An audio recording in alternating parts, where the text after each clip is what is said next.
If I'm fearful about what the horse is going to do, or I'm just fearful about the situation, and that creates the very situation that I'm concerned about. The horse is picking up on the fact that I'm fearful. How do I stop that move? Good question. My ex-girlfriend had a horse that just really scooted out from under people, and she had inherited, and she said, I'm afraid to get on this horse because it'll just gallop, and so I'm just turning its head every which way, and I'm struggling with this. And I said, because you're scared. She said, yeah, I'm scared. So we were in Iowa at the time, and I said, this is Iowa. It's flat. So what you need to do is sing. You need to sing because you're just too nervous and you're thinking about things. So you need to sing at the top of your lungs and do not restrain this horse. Right? So the horse would start to gallop. Pep, that's the horse's name, would start to gallop. And I'd hear her singing. I said, keep singing. So she started laughing about it after a while. And the horse took off like it usually does, bolting. Oh, God, demons are chasing me, tearing off.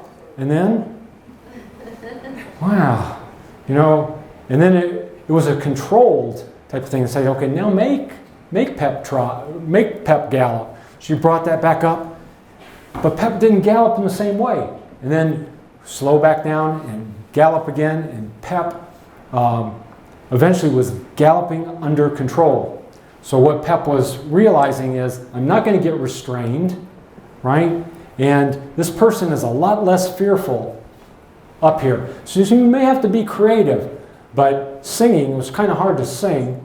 At first she felt pretty absurd, and she was still scared, but the horse sensed something in there, and now Pep's a really good ride, a fast ride, but under control. But wasn't under control before, because when you're trying to get away from something and move, and you're being held back, they're just convinced. Pep said, am I safe? And Maddie was saying, you are not safe, right? We're not safe, right? And it just escalated things. How good a singer are you? It doesn't matter. You haven't heard John sing. Yeah. I hope that's helpful, but find ways, even meditation, find ways that are stress reducing for you, things that work, being in environments that are conducive to that, and feel yourself get comfortable, be aware. It sounds like you're aware. Yeah, we know that stimulates the vagus nerve, right? And we think the vagus nerve might be cranial nerve 10 might be a switch to the parasympathetic nervous system. So you may be stimulating it by deep breathing. So a couple deep breaths, and sometimes you'll feel yourself just change gears altogether. Your horse does that, right? That's great when you're out there and you kind of feel they're a little tight, but then after you're out there for a little while, you get that big. I hope to get those out there riding and say, okay, you're reset, I'm reset, we're good. Other questions? Right next to him. I'm going to work my way over there, I promise. There are various ways of communicating to your horse when the horse has completed an exercise successfully, either by just stopping the exercise, so we're done, that's good, or stroking the horse, or using words, or clicker training. Are you aware of any differences in those, what's the word? Are any of those more or less reinforcing in letting the horse know that they've been successful? Yeah, it depends somewhat on how good a trainer you are. But what all horses will do, they will seek out reward-relevant patterns. And so when they know there's a reward, whether it's negative reinforcement, that doesn't mean punishment, that means taking away pressure. That's just pressure and release. There's the release. Release, I'm waiting for the relief. I get the relief, I know that horse, I sent that message. If it's a click, if it's no matter what it is, as long as it's associated with a reward, they'll start seeking it out. So all of those are effective, and sometimes it's just a matter of what are you more comfortable with.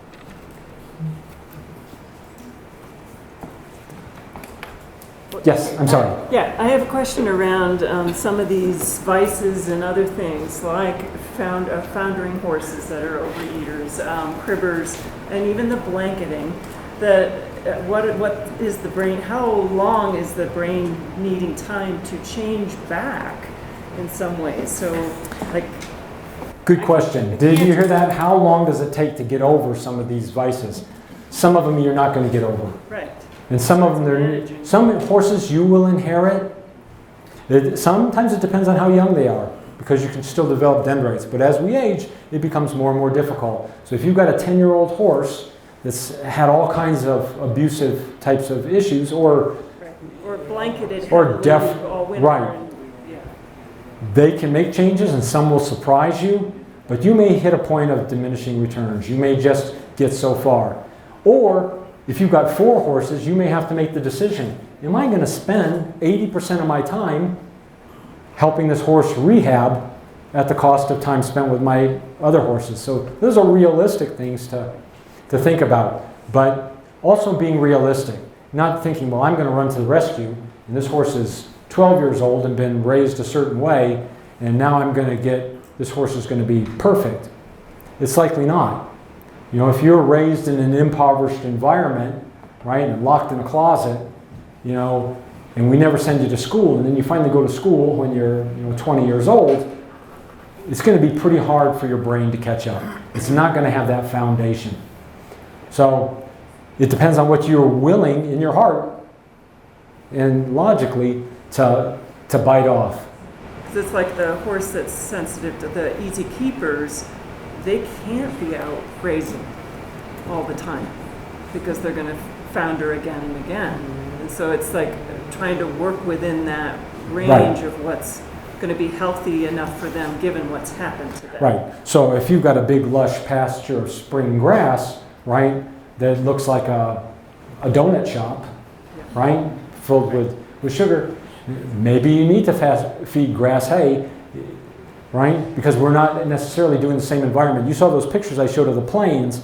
That wasn't big lush grass. So their natural habitat, you're not seeing Mustangs out there chomping up, a beautiful lawn. So yeah, just that beautiful lawn itself is not their natural habitat. Okay. Yes, sir. Sort of along with what Sharon and John were asking about, and in therapy, a lot of times we talk about clients or kids borrowing our nervous system and letting them do that, and working with one horse like what Sharon is talking about, where it's a horse is struggling. Can we bring in another horse to let one horse borrow another horse's nervous system to ground and literally down-regulating one horse by having another horse that's already down-regulated? Yes, the herd will set the environment. Yeah. Right. So you've got that nervous horse, but when they're around all those horses that are here, yes, that'll work to help that other horse to downregulate. Yeah. I gotta work over here. I'm gonna come back this way. Yes, ma'am. Mine kind of piggybacks on that. Having a horse use curiosity to overcome fear Yeah? sometimes. My horse always looks to me to see if something's safe. She actually asks me, is this safe? But then there's others that say, no, the horse should get their own confidence. They should be able to approach fearful things on their own time. And so do you see any difference? Well, that's one of the problems is we think we have to do all the training. So your horse is going to ask you that question, but it's going to still have curiosity and solve problems on its own. So, if you take people think, well, I got to teach my horse all these things to create all these dendrites. If you take a Mustang out of the wild, they've answered questions from day one. They know where the water hole is, they know how to avoid predators, they've been on uneven ground, they've been in all kinds of weather conditions. They're filled with dendrites. What we can do, though, is kind of direct those energies in ways that work for both of us, right? So actually, what we're doing is just taking a horse and working with them. So both, don't exclude one from the other. But when you're with your horse, then your horse is going to ask you at times, Am I going to be safe? It's answering that question for itself somewhere else. Great. Question, I think, related in some way to that. So you're saying like a Mustang will have a brain full of dendrites because they've been problem solving, they've been figuring out how to survive. I mean, now if we caught them and penned them up and they've been in a holding pen forever and ever, but if they're just out there in the wild, yeah, Right. yeah. Has there been research comparing, say, a horse that's been raised in the wild and had to do its own problem solving and what its dendrite structure looks like in its brain, compared to a domesticated horse that's been handled appropriately from a young age? Like, is there a difference in the dendrites that we help them develop by appropriate learning and training, as compared to the dendrite structure they would develop on their own in the wild? Yeah, they may develop different connections because they have different experiences, but we can still make their brain full of dendrites with stuff we do with them. But in terms of like long-term potentiality, like is a horse raised in the wild learning a certain kind of learning a lot of things in a certain context going to have a different ability to learn than a horse that has had sort of like... Those are questions that we're just starting to ask. Those are the questions that science should be addressing. But we do know. I have a day job.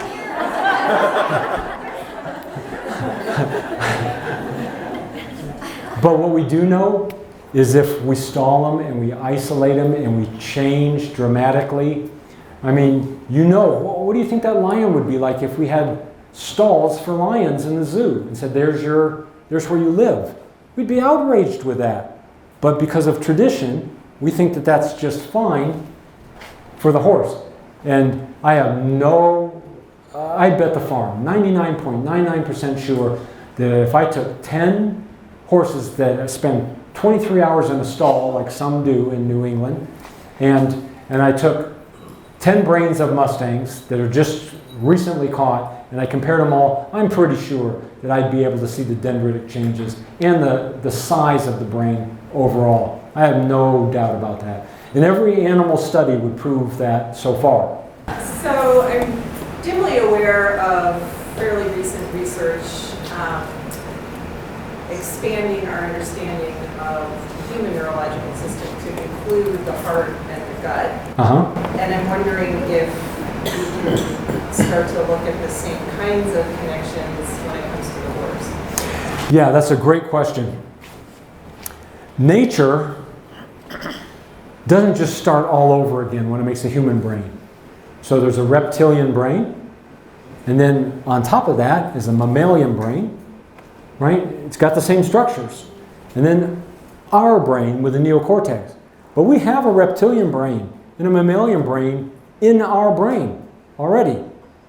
If you don't think we have a reptilian brain, watch a guy with road rage. We're just going to react to things.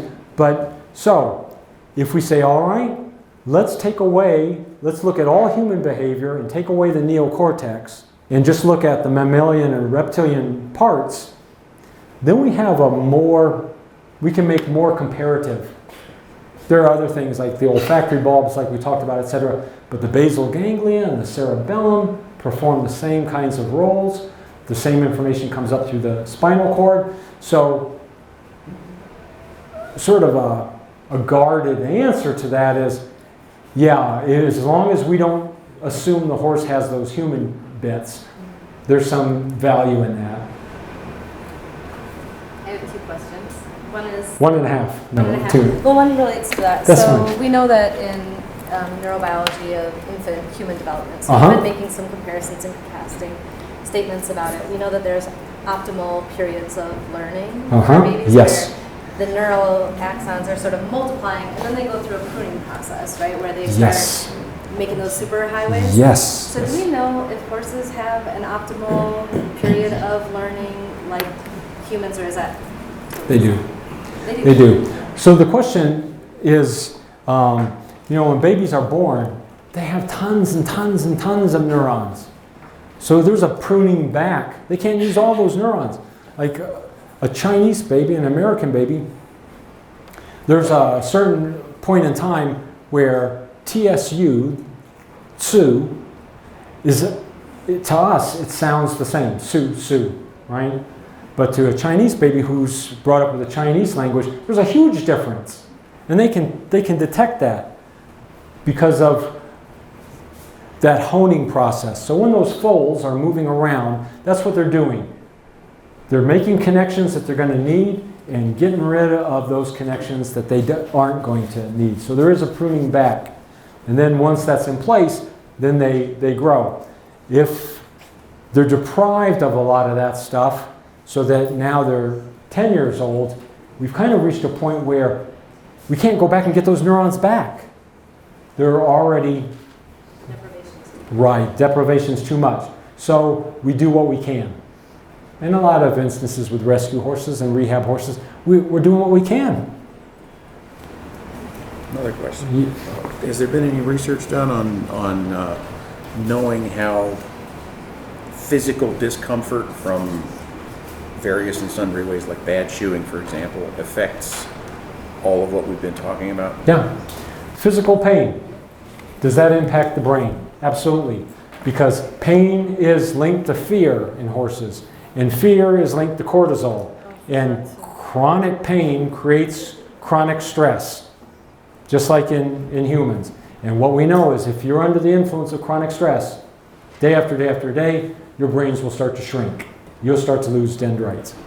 And it impacts your immune system. And these horses stop thriving. You know, they're the kind of horse that they seem healthy, but there's just there's a dead look in their eye.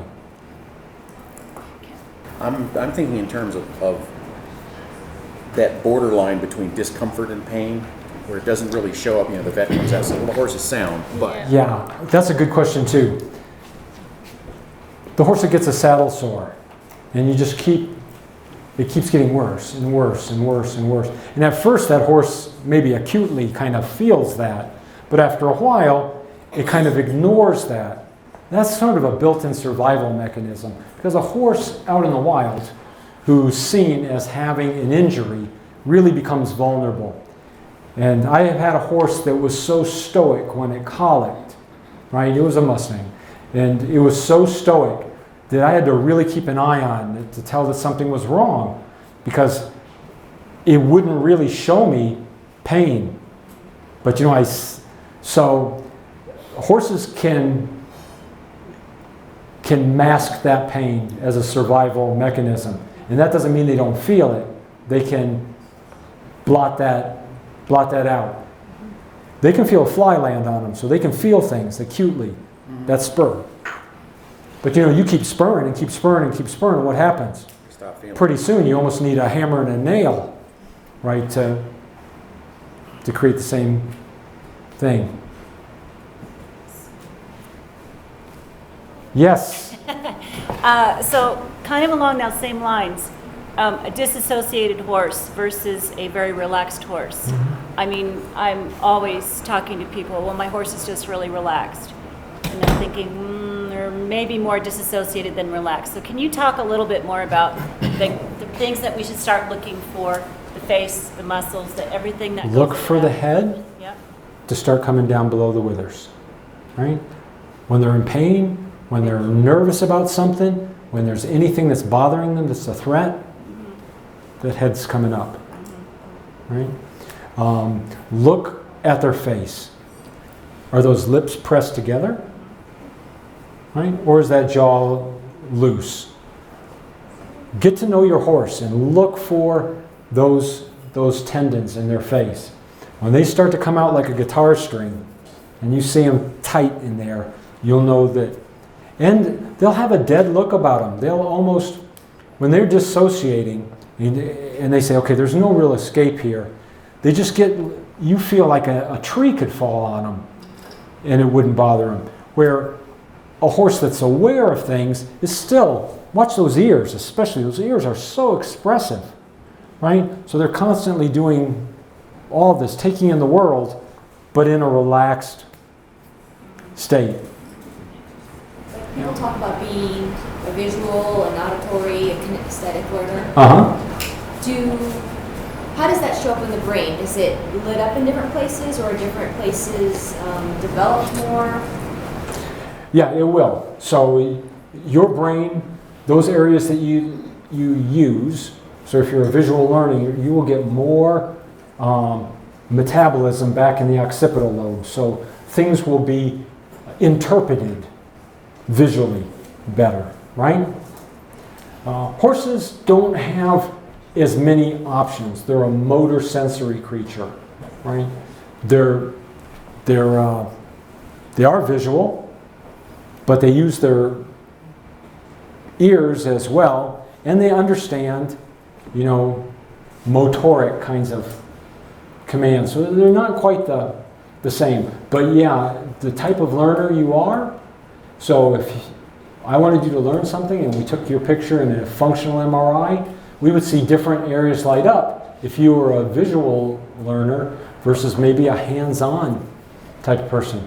Unfortunately, we have classrooms that are just designed for, you know, one way of learning, where we're all very smart. We've all lived life in our experiences, but our pathways are often different. So those parts that light up, do they develop more? Like, do they Yes. actually look different? They do. They do. So they've done studies where they've looked at like a piano prodigy. So a young child learns to just play, you know, Tchaikovsky and classical music and all kinds of stuff on the piano. Practices.